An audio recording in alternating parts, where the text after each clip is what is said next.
जे व्याही आहेत, समजा पत्नीच्या आईवडील आहेत, त्यांना सुद्धा आरक्षण दिलं पाहिजे. आणि त्या आईवडिलांची जी दुसरं मुलं आहेत, मुली आहेत, त्यांना सुद्धा आरक्षण दिलं पाहिजे. आणि त्या मुलींचे जे दुसरे सासू सासरे आहेत त्यांना सुद्धा आरक्षण दिलं पाहिजे. आणि त्या सासू सासऱ्यांची जी दुसरी मुलं आहेत त्यांना सुद्धा आरक्षण द्यायला पाहिजे.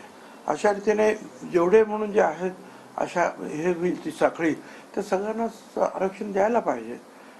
किंबहुना त्यांच्याबरोबर ज्यांना आरक्षण, त्यांच्याबरोबर काम करणारे जे कोण पार्टनर वगैरे असतील ते सुद्धा त्यांच्याबरोबर राहिल्यामुळे ते सुद्धा आरक्षणाला पात्र झालेले असल्यामुळे त्यांना सुद्धा द्यायला पाहिजे. आणि कारण असं आहे की आपण जे आहे की जरांगींचं ऐकायला पाहिजे आपण, नाही तर त्या मोर्चा घेऊन येतील, नाही तर आणखीन काहीतरी करतील. त्यापेक्षा जे आहे ते म्हणतात त्यापेक्षा व्यायाची व्याही, व्यायाची व्याही, व्यायाची व्याही, व्यायाची व्याही असं सगळ्यांना आरक्षण दिलं पाहिजे. मला तर आणखीन एक दुसरी कल्पना आहे की आता हे सारखं मंत्री वगैरे तिकडे जातात, फार अडचणीचं होतं ते काम. त्यामुळे 2-4 बंगले जे आहेत हे मंत्र्यांचे तिथे ताबडतोब उभारले पाहिजेत. चीफ सेक्रेटरीचं एक ऑफिस तिथे ताबडतोब जे आहे कार्यरत करा. म्हणजे त्यांनी सांगितलं की ताबडतोब मंत्र्यांनी जे आहे GR वर सही करायची आणि चीफ सेक्रेटरीने ते देऊन टाकायची, ताबडतोब GR इश्यू करायचं ताबडतोब. त्याच्यामुळे काय अडचण काहीच येणार नाही. बरं, आरक्षणाच्या बाबतीत नाही, पुढे ते हेही सांगतील शेतकऱ्यांच्या बाबतीत हे करा, शिक्षणाच्या बाबतीमध्ये हे करा, विकासाच्या बाबतीमध्ये हे करा.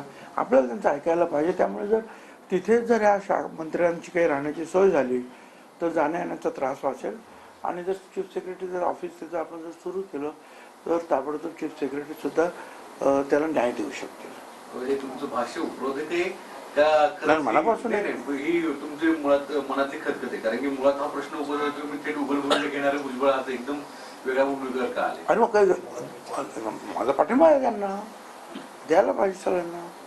व्यायाची व्याही, व्यायाची व्याही, व्यायाची व्याही, ज्यांची कोण असतील ना जेवढी साखळी काढ निघेल तेवढी सगळ्यांना द्या. आणि हे सगळं करण्यासाठी जे रोज नवीन नवीन काही ना काहीतरी त्यांच्या मनामध्ये ज्या कल्पना आहेत, अभिनव कल्पना येतात त्यांच्या मनामध्ये, आणि परत सगळे मंत्री तिकडे जाणार. त्यावेळी तिथेच मंत्र्यांची राहण्याची सोय करून टाकली आपण आणि तिथेच सेक्रेटरीची सुद्धा राहण्याची सोय केली तर GR ताबडतोब निघत जातील. एक नवीन नवीन नवीन नवीन कल्पना ज्या आहेत रोज ज्या जन्माला येतात त्यांच्या कडून ज्या आहेत त्याचा आपण आदर राखला पाहिजे. मनोज जरांगेंना एखादी कल्पना मांडायची आणि सरकारकडून ती ऐकली जाते अशा पद्धतीचं वारंवार पाहायला मिळते. सुरुवातीला ते म्हणले की मराठवाड्यातल्या लोकांना द्या, त्यानंतर म्हणले की पूर्ण मराठा समाजाला द्या, त्यानंतर म्हणले की OBCतून आरक्षण द्या, त्यानंतर पुढे जाऊन ते परत म्हटले की मुलं आणि मुली यांना द्या, आणि आता म्हणतायत की आत्या, मामा, मामी या सर्वांना द्या. सरकारमधून त्यांना पाठिंबा आहे का की जेणेकरून ते मागण्या करतायत सरकार मान्य करते? मला काय माहित नाही. सरकार जे आहे त्याने वाटाघाटीचा काही घोळ घालू नये. माझं स्वतःचं म्हणणं आहे की ते जे म्हणतायत त्यांनी अहो सांगितलं निजामशाहीचं आपण मान्य केलं, त्यांनी सांगितलं ते मराठवाड्यातलं तेही झालं, मग म्हणाले महाराष्ट्रातलं तेही झालं, मग म्हणाले OBCतलंच तेही झालं.